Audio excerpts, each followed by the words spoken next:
એક સુંદર નાનું પક્ષી ઊંચા વૃક્ષો અને પક્ષીઓથી ભરેલા સુંદર જંગલમાં રહેતું હતું. એક દિવસે એક ભયંકર વાવાઝોડું જંગલમાં ત્રાટક્યું અને બધા વૃક્ષો નાશ પામ્યા. તેને રહેવાને માટે ઘર રહ્યું નહોતું. આ નાનું પક્ષી એક ઝાડ પરથી બીજા ઝાડ પર ઉડતું રહ્યું. પોતાને રહેવાને માટે આશ્રય શોધવા લાગ્યું, પણ ક્યાંય કશું મળ્યું નહીં અને નિરાશ થઈ ગયું. અચાનક તેને તેની માતાના શબ્દો યાદ આવ્યા કે જ્યાં જીવન છે ત્યાં આશા છે. આ પક્ષીને સમજાયું કે ભલે મારું ઘર નાશ પામ્યું છે, પણ હું તો જીવિત છું ને. ઘર તો નવું પણ બનાવી દેવાશે. હવે તેને નવું ઘર બનાવવા માટે સાધન સામગ્રી શોધવાનું શરૂ કર્યું. લાકડીઓ, ડાળીઓ, પાંદડા અને બધું ભેગું કરીને પોતાનો માળો ગૂંથવાનું શરૂ કર્યું.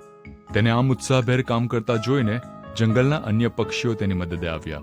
આમ થોડા જ સમયમાં બધા એક સાથે આશા અને પ્રેમથી ભરપૂર થઈને સાથે રહેવા લાગ્યા. હવે જંગલમાં સૂર્ય તેજસ્વી રીતે પ્રકાશતો હતો.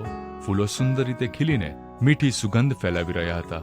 આ નાના પક્ષીની મહેનત અને એક દ્રઢ નિશ્ચય આખરે ફળીભૂત થયો હતો અને હવે તે પહેલા કરતાં પણ વધુ સુંદર જગ્યાએ ઘર બનાવીને રહેતું હતું. અને તેની આશાને કારણે હવે તે જગ્યા શાંતિ, પ્રેમ અને ખુશીનું સ્થળ બની રહ્યું.